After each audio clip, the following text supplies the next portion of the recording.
caminen con Dios y intentan instruirles de una manera reverente, intentan enseñarles lo que Dios dice.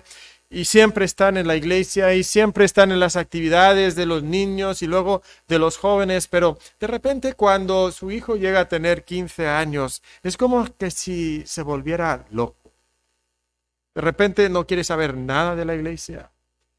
Sus padres ya no le pueden obligar a asistir a la iglesia ni a llegar a la casa a la hora que ellos dicen. Se hace novio de una señorita de la cuadra y simplemente está fuera de control. La hija pues no se vuelve así loca como su hermano, sino que ella aprende de los conflictos que está viviendo su hermano y ve que tiene tantos problemas y entonces ella sigue en la iglesia y parece que es una buena señorita cristiana y asiste a la universidad y cuando termina su carrera empieza a hacer su camino en la vida y poco a poco sus padres pueden ver que se enfría espiritualmente. No se vuelve loca, pero sus prioridades empiezan a cambiar, sus intereses ya no son los mismos, las cosas de Dios parecen aburrirla, empieza a tener otras amistades y poco a poco se va alejando paulatinamente de Dios.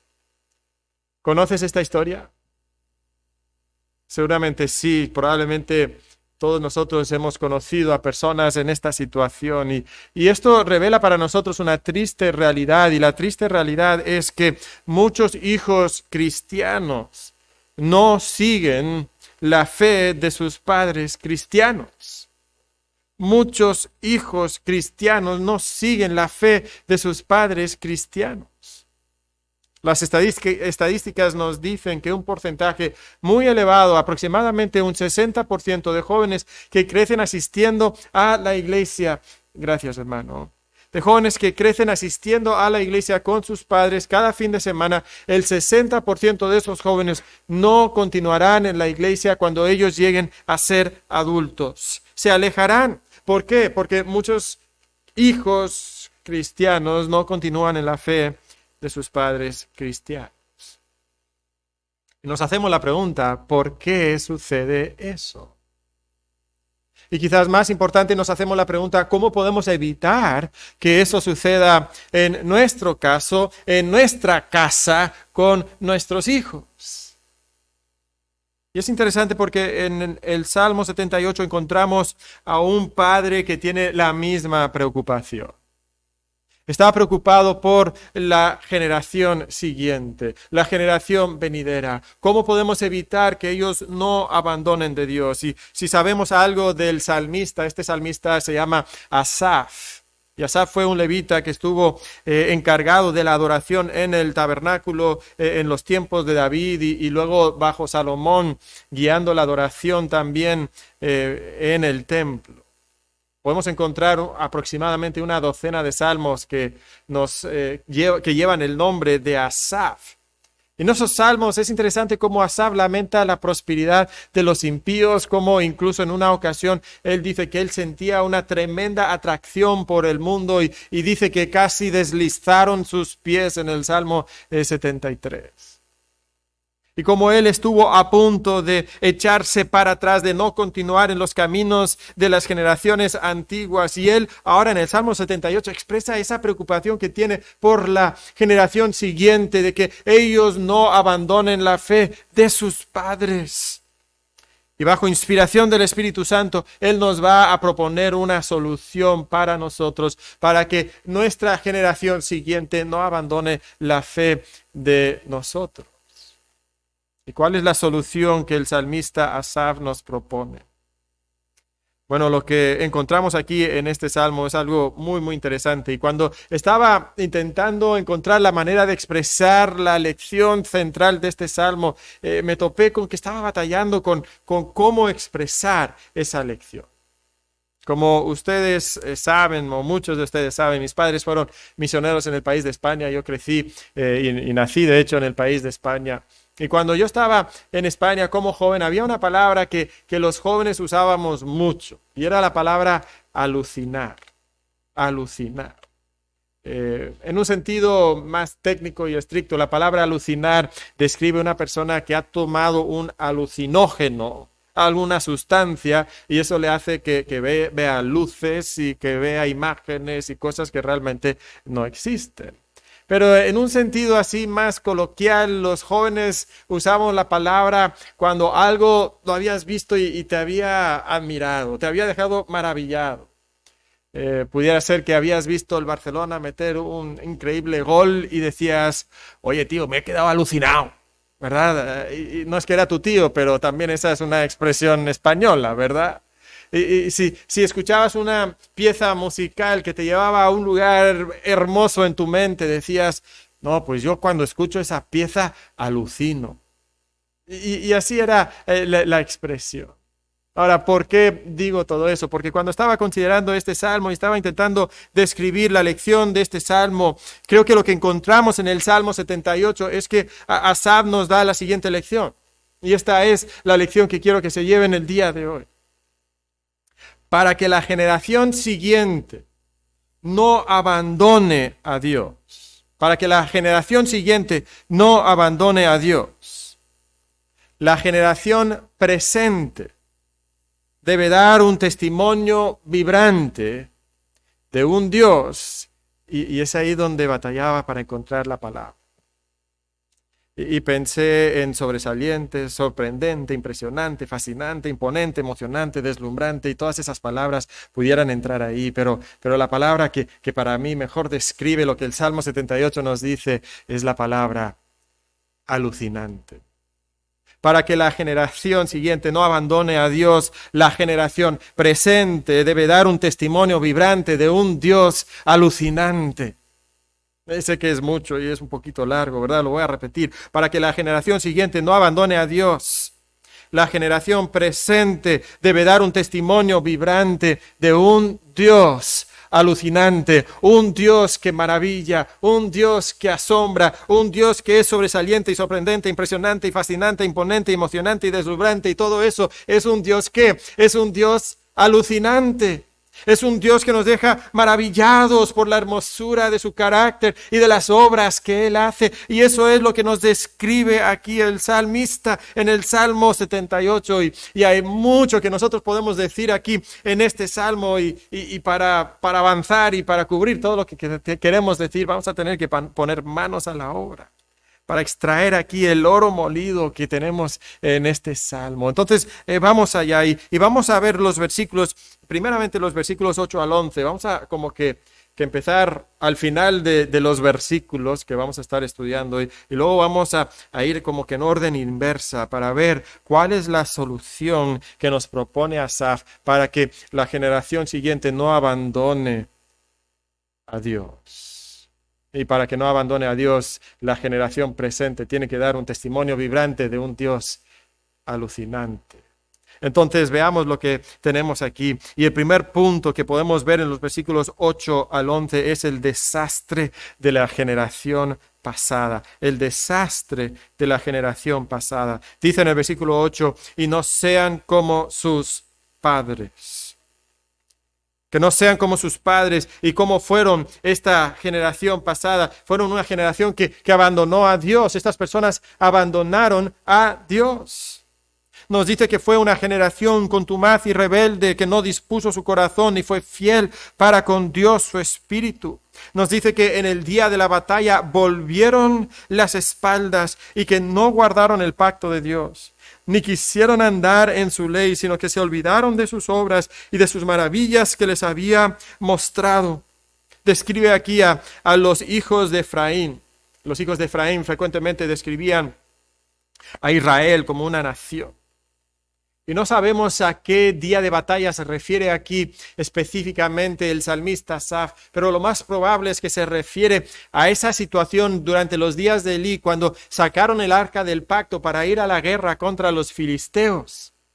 Y para su sorpresa, los filisteos ganaron la batalla, los hijos de Efraín abandonaron el campo de batalla en derrota. ¿Y por qué sucedió? ¿Porque Dios era un Dios pequeño sin poder? No. Porque los siguientes capítulos nos demuestra cómo Dios, sin la ayuda de un solo israelita, destruye a la nación de los filisteos. ¿Cuál fue la causa de la derrota? La causa de la derrota fue que había entrado la pereza espiritual, había llegado ese desastre espiritual a la nación de Israel y habían abandonado a Dios en su corazón y por eso fueron derrotados en batalla. Fue algo trágico, fue algo triste y durante ese tiempo podemos ver cómo las generaciones siguientes abandonaban a Dios.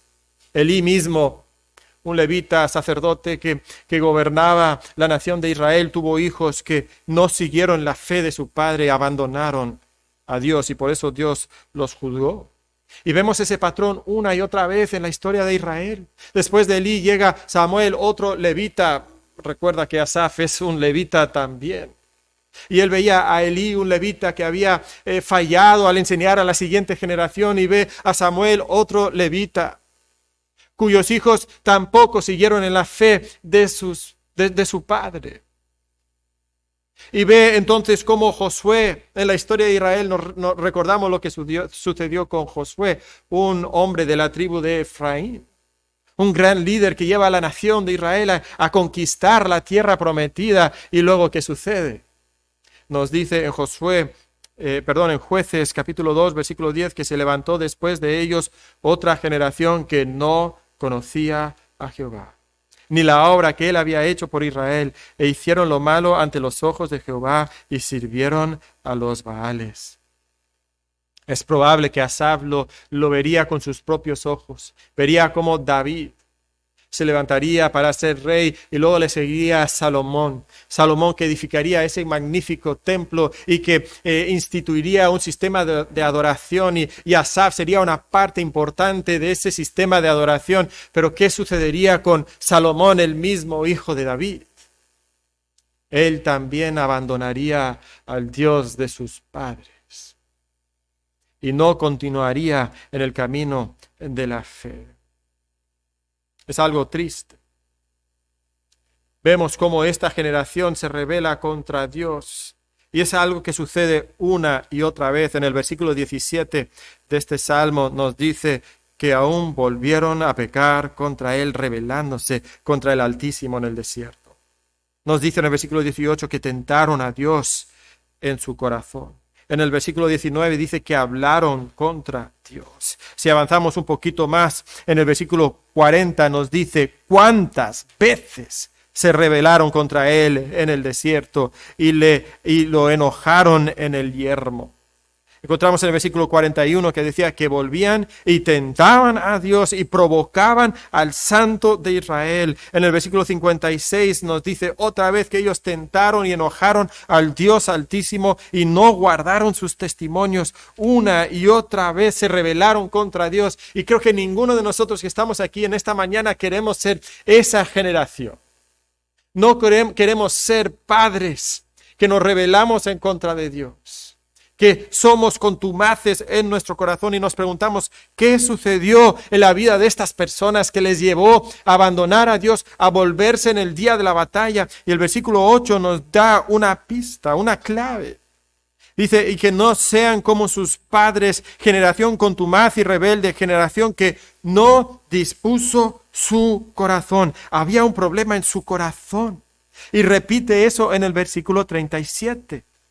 Pues sus corazones no eran rectos con él, ni estuvieron firmes en su pacto. Había un problema en su corazón, no prepararon su corazón, y ese problema en su corazón, esa enfermedad en su corazón, les llevó a tener una conducta que desagradaba a Dios, a no ser fieles al pacto de Dios. Pero hay otra cosa que podemos ver como una de las causas, no solamente que había un problema en su corazón, pero en el versículo 22 nos dice lo siguiente: por cuanto no habían creído a Dios, ni habían confiado en su salvación. Y en el versículo 32 dice, con todo esto pecaron aún y no dieron crédito a sus maravillas. Lo interesante es que la palabra no dar crédito En el hebreo es la misma palabra que se traduce no habían creído en el versículo 22. ¿Qué pasó? Estas personas no creían a Dios. Había un problema en su fe, en sus creencias. Y esa creencia les lleva, o falta de creencia, les lleva a no dar crédito a Dios.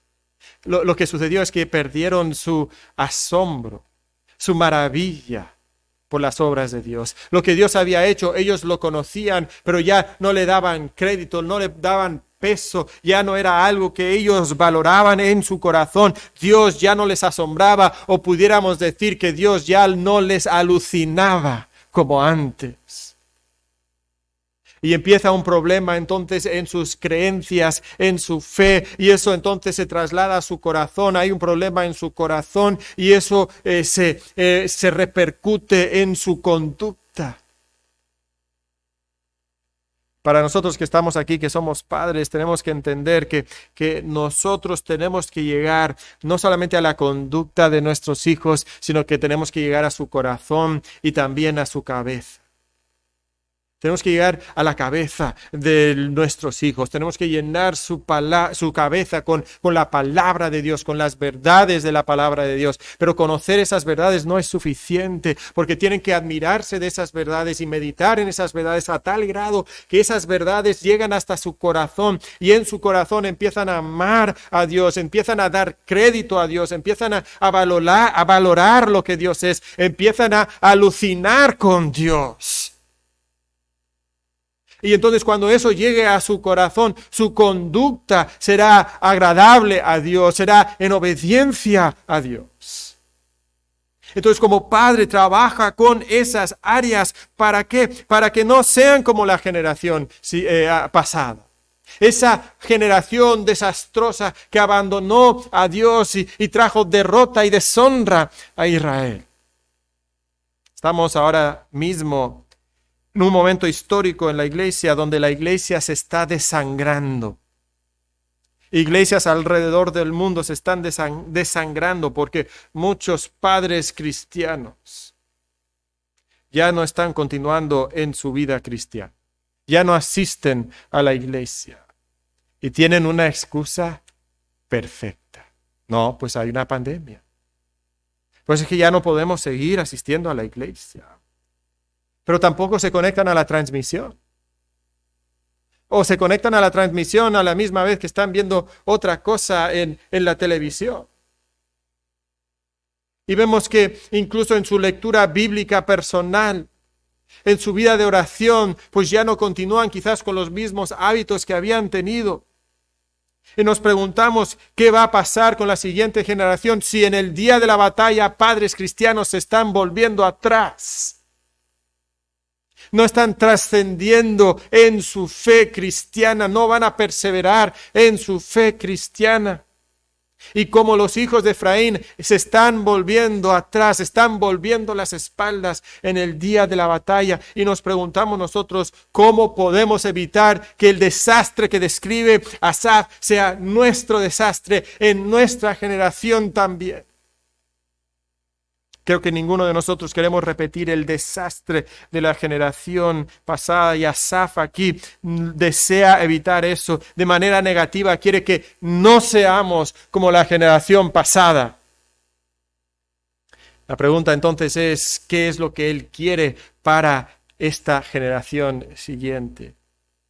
Y lo que él desea, el deseo de Asaf para la generación siguiente, ese deseo lo encontramos en los versículos 5 al 7. Y lo que él quiere es que ellos conozcan, que amen y que sirvan a Dios. Que conozcan a Dios en su cabeza, que amen a Dios en su corazón y que sirvan y obedezcan a Dios en su conducta. Eso es lo que Asaf desea. Mira lo que dice en estos versículos 5 al 7. Él estableció testimonio en Jacob y puso ley en Israel, la cual mandó a nuestros padres que la notificasen a sus hijos, para que lo sepa la generación venidera, y los hijos que nacerán y los que se levantarán lo cuenten a sus hijos, a fin de que pongan en Dios su esperanza, su confianza, y no se olviden de las obras de Dios. ¿Qué había sucedido en Israel? Se habían olvidado de Dios. Se habían olvidado de las maravillosas obras de Dios. Y Asaf hace un llamado para que la generación siguiente no desconozca a ese Dios, sino que conozcan a ese Dios. Y sabe, hermano, el conocimiento de Dios es el conocimiento más supremo que existe. Debemos de seguir en pos de lo supremo, que es el conocimiento de Dios. Y no hay nada mejor que conocer el carácter y las obras de nuestro Dios. Nuestro Dios es asombroso, nuestro Dios es alucinante.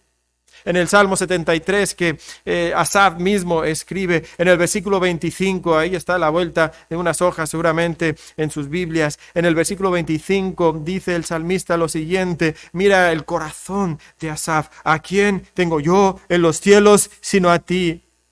Y fuera de ti nada deseo en la tierra. No hay nada en la tierra que se compare con nuestro Dios. No hay nada que se compare con nuestro Dios. Él entendía lo que dice el Salmo 71, versículo 19. Salmo 71, versículo 19. Y tu justicia, oh Dios, hasta lo excelso.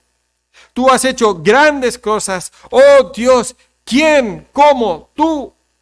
Así es nuestro Dios. Y una y otra vez a través de los salmos, los salmistas nos narran dos cosas de Dios: el carácter de Dios y las obras de Dios. ¿Quién es Dios y qué hace Dios? Y nosotros necesitamos conocer lo que Dios es en su carácter. Lo llamamos sus atributos. Necesitamos conocer sus atributos y necesitamos conocer sus obras, las obras de Dios. Y nuestros hijos necesitan conocer a ese Dios también. Necesitan conocer sus atributos multiespléndidos. Necesitan conocer sus obras maravillosas. Y es interesante como en este salmo el salmista nos describe las obras de Dios, una y otra obra de Dios. Y además de las obras de Dios nos describe uno y otro de los atributos de Dios. Nos quiere dejar alucinados con Dios, porque tenemos un Dios que es alucinante.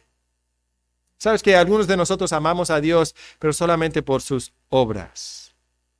Solamente por lo que Él hace, porque nos encanta lo que Él hace por nosotros. Nos gustan las bendiciones que Él nos da. Pero sabes, si solamente amas a Dios por lo que Él hace por ti, eso no es amor, eso es interés propio. Imagínate que mi esposa se me acercara y me dijera: ¿qué amas de mí? ¿Por qué me amas? Y yo le dijera: pues me gusta cómo limpias la casa. Me encanta el platillo especial ese que me gusta, que me preparas. Me gusta cómo planchas mis camisas y cómo lavas mi ropa. Y pues ella me escucha y estoy segura que no se quedaría muy satisfecha con esa respuesta, ¿verdad? Y entonces dice: sí, pero ¿qué te gusta de mí? O sea, de mi persona. Pues me gustan tus brazos fuertes que te ayudan a cargar la ropa sucia cuando la llevas a la lavadora. Y me gusta tu energía que te permite limpiar la casa para que cuando llegue esté limpia. ¿Qué piensan? ¿Qué dirían de mi amor por mi esposa? Pues seguramente dirían: algo anda mal ahí.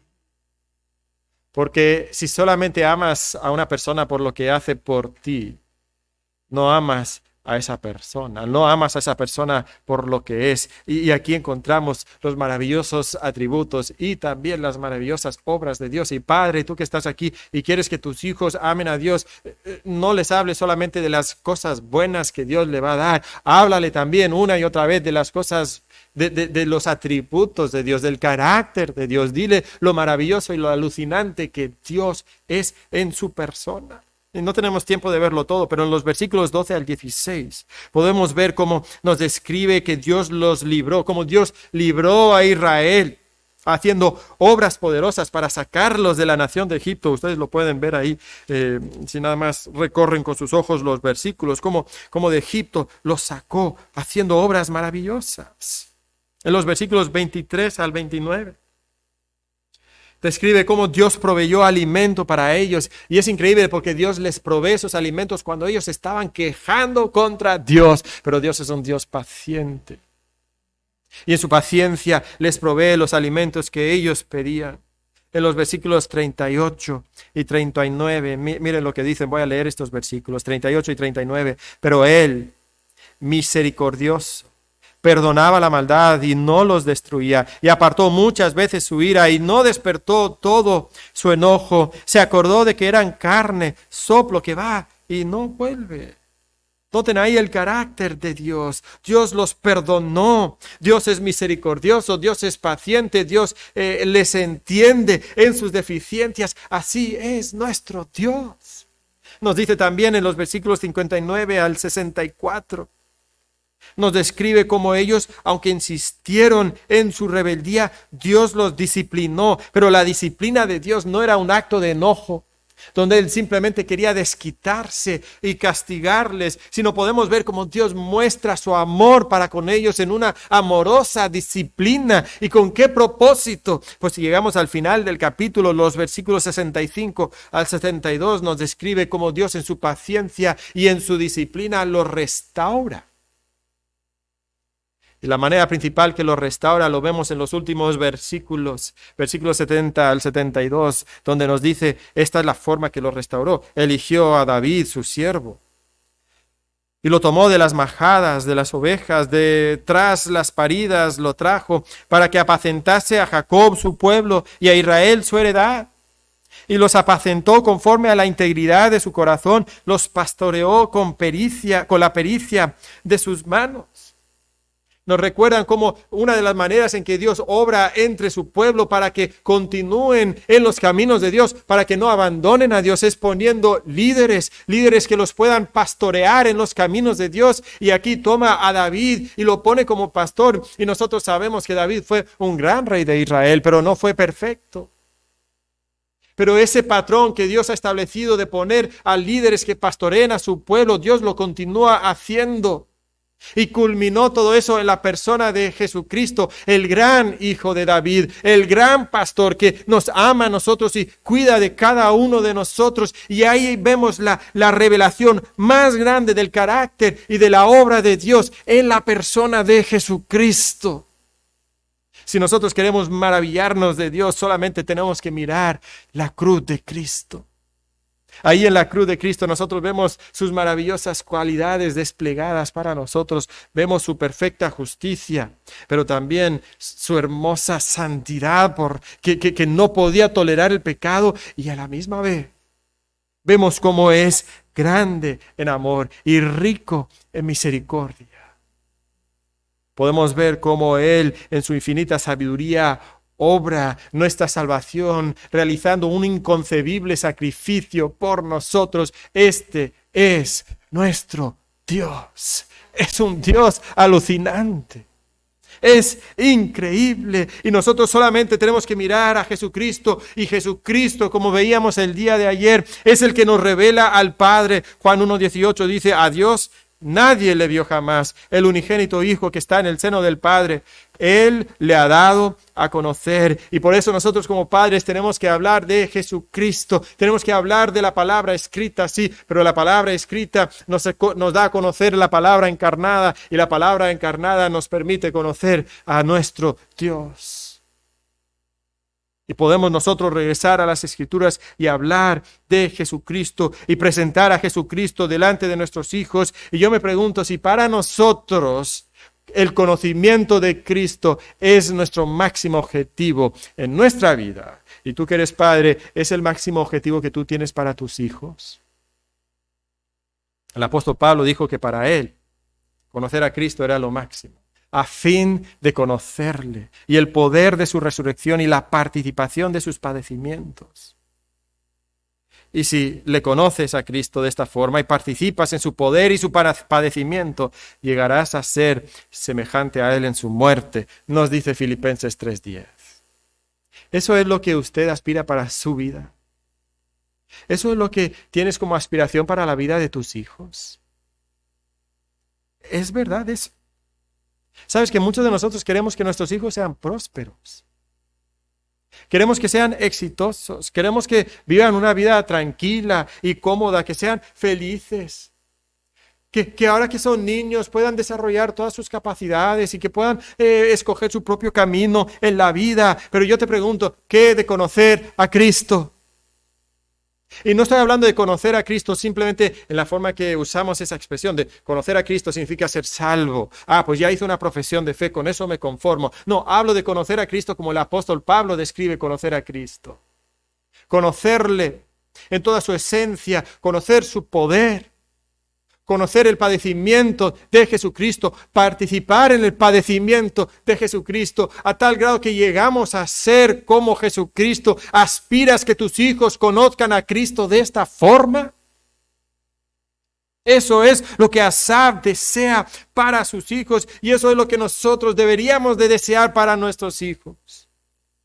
Pero Asaf ha visto el desastre de la generación pasada y se teme que será el mismo desastre de la generación siguiente. Y la pregunta es, ¿cómo podemos evitar que el desastre de la generación pasada no se repita en la generación siguiente? Y la clave está en la generación presente. Hay un gran desafío para nosotros, que somos la generación presente de padres que estamos instruyendo a nuestros hijos, y el desafío que nosotros tenemos y la solución para evitar que nuestros hijos no caigan en el desastre de la generación pasada es que nosotros contemos todas sus obras, que nosotros contemos todas sus obras a nuestros hijos. Mira lo que dicen los versículos 1 al 6, y aquí está la solución. Escucha, pueblo mío, mi ley. Inclinad vuestro oído a las palabras de mi boca. Abriré mi boca en proverbios. Hablaré cosas escondidas desde tiempos antiguos, las cuales hemos oído y entendido porque nuestros padres nos las contaron.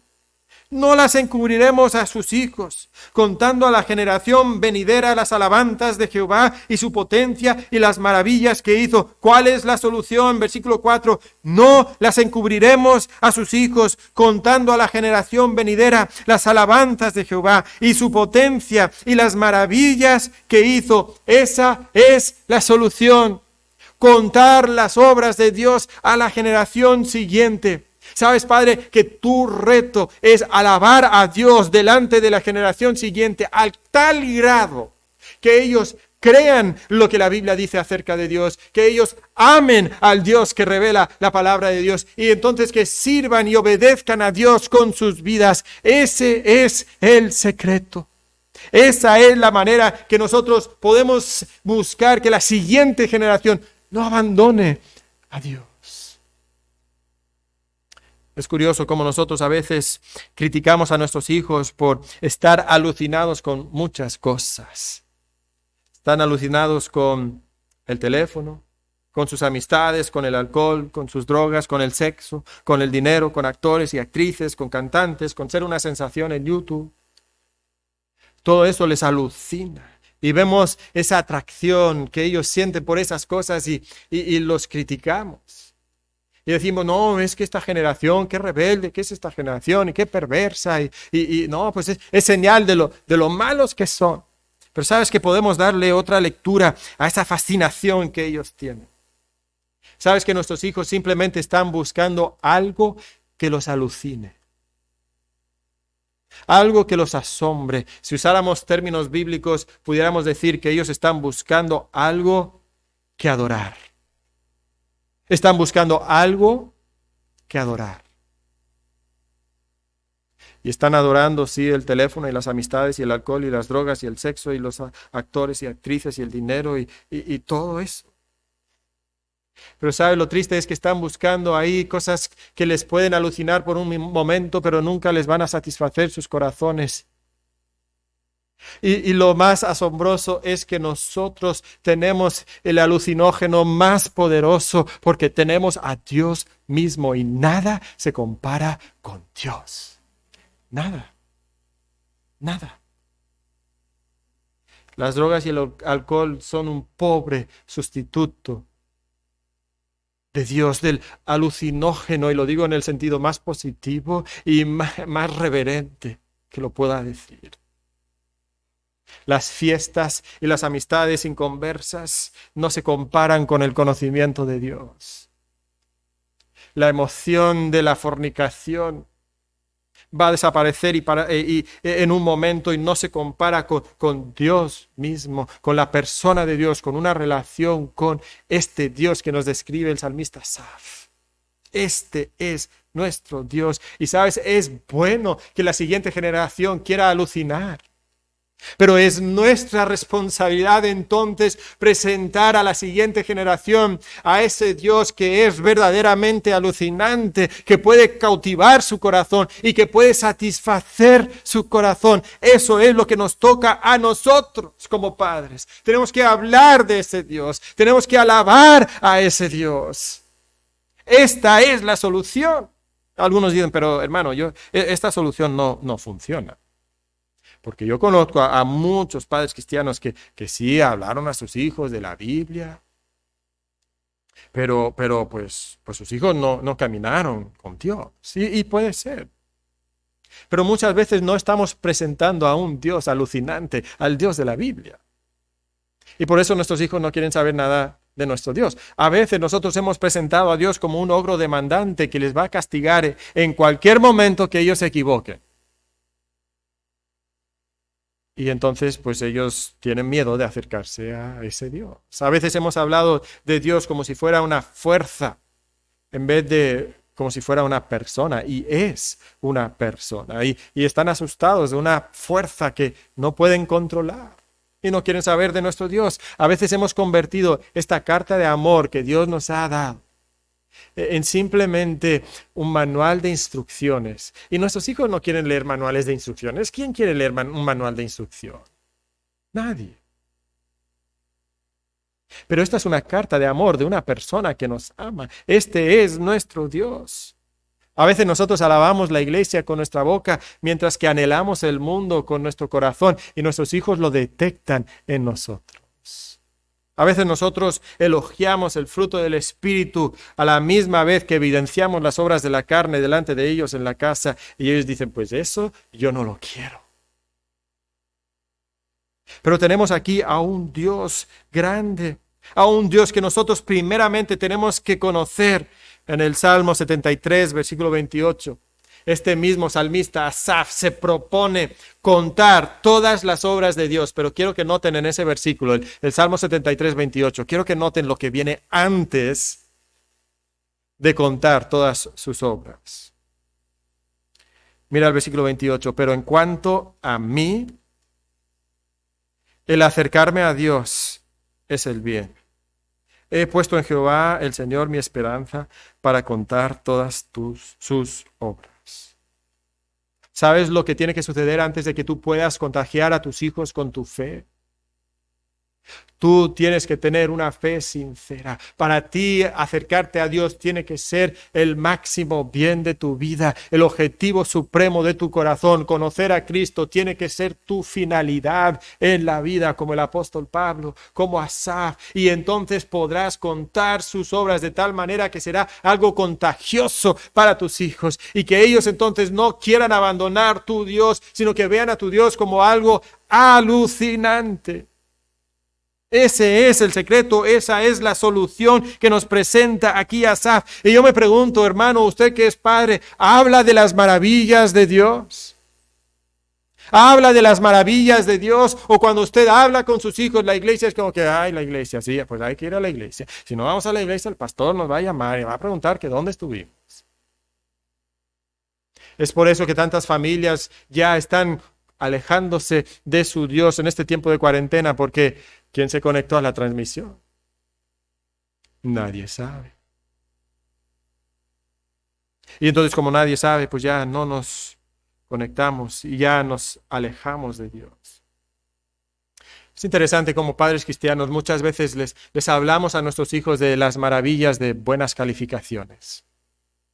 Y les hablamos de la importancia de una buena carrera. Y ponemos mucha prioridad sobre un buen trabajo. Alabamos las virtudes de un ingreso estable y de una vida cómoda y una posición social respetada. y les hablamos de las maravillas de todas esas cosas y no les hablamos de la misma manera de las maravillas de nuestro Dios. Y luego, ¿por qué te sorprendes cuando tus hijos buscan todas esas cosas que tú has alabado delante de ellos cuando nunca has alabado a Dios de la misma forma? Tenemos que alabar a nuestro Dios. No te sorprendas que tus hijos alucinen con todas esas cosas que tú alabas delante de ellos, si solamente alabaras a Dios delante de ellos. Pero para eso tú tienes que decidir que en cuanto a ti, el acercarme a Dios es el bien. Esa es la fuente de mi placer más grande. Eso es lo que yo defino como la prosperidad. No tener una buena casa y un buen carro y una buena cuenta en el banco. No, sino conocer a Dios, estar cerca de Dios. Eso es el éxito. Esa es la prosperidad en la vida. Y lo que yo entonces más deseo para mi hijo no es que tenga una buena carrera y no es que gane mucho dinero y no es que viva una vida cómoda, sino que conozca a Dios, que se maraville de Dios, que esté enamorado de Dios, que alucine con Dios. Esa tiene que ser nuestra aspiración. Esa es la solución, hermano, que Dios nos provee en este pasaje. Esta es la solución que Asaf nos sugiere en este pasaje. Y pudiéramos estar aquí y preguntarnos, oye, ¿por qué debería escuchar a Asaf? Bueno, en parte porque Dios lo inspiró para escribir este salmo para nuestra instrucción. Pero quisiera terminar yendo al libro de Esdras. El libro de Esdras, busquen el libro de Esdras.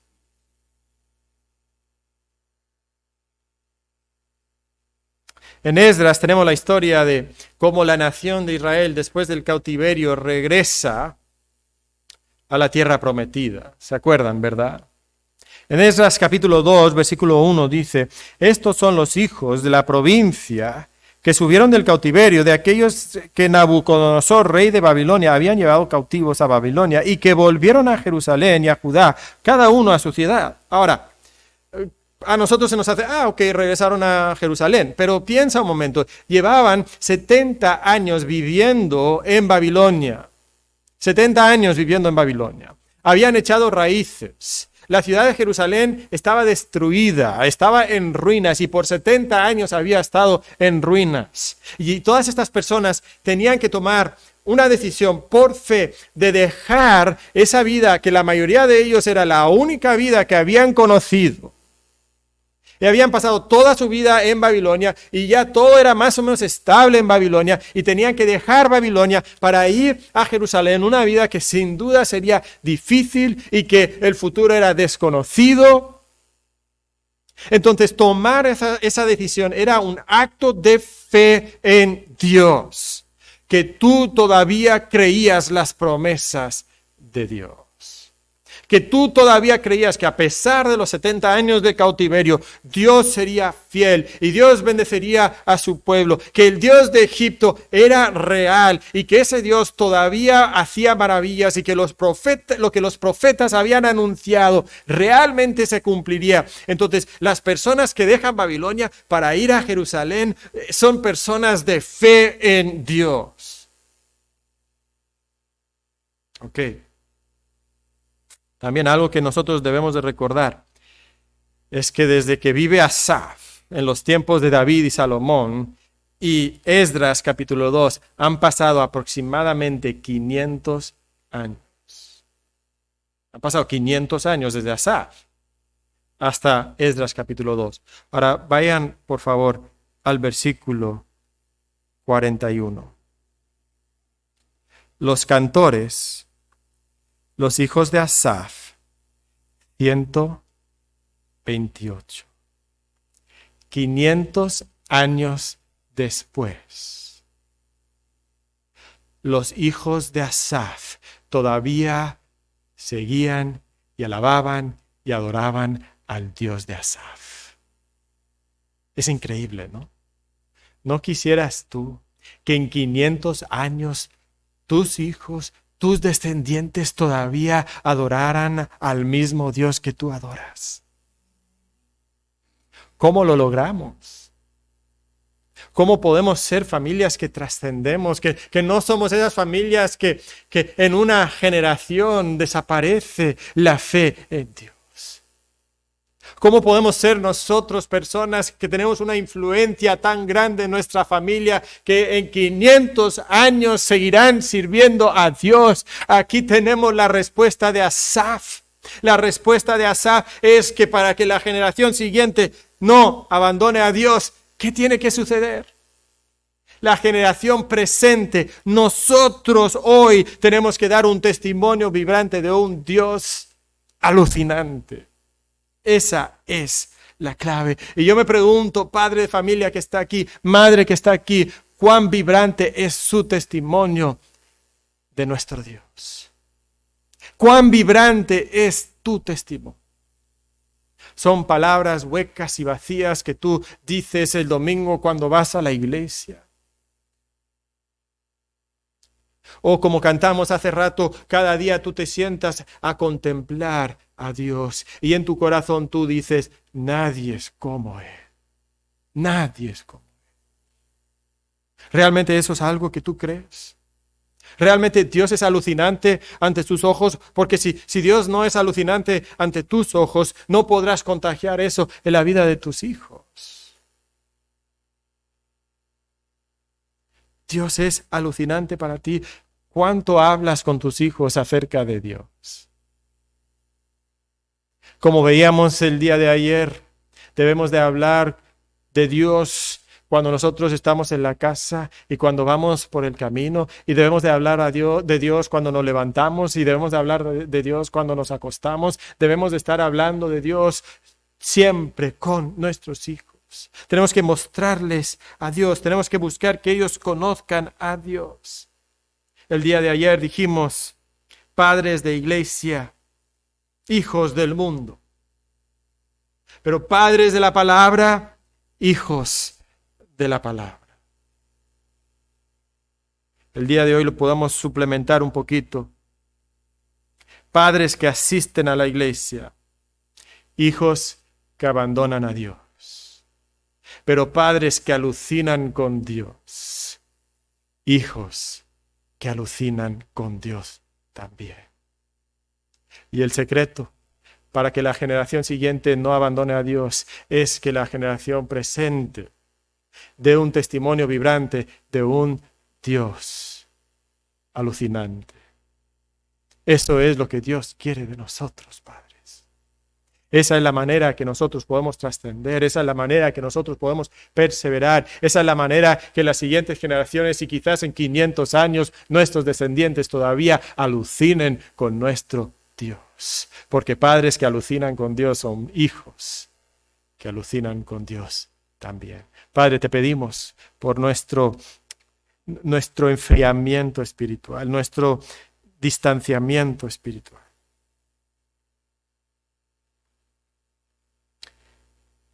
Padre, hemos alabado tantas cosas delante de nuestros hijos y no te hemos alabado a ti.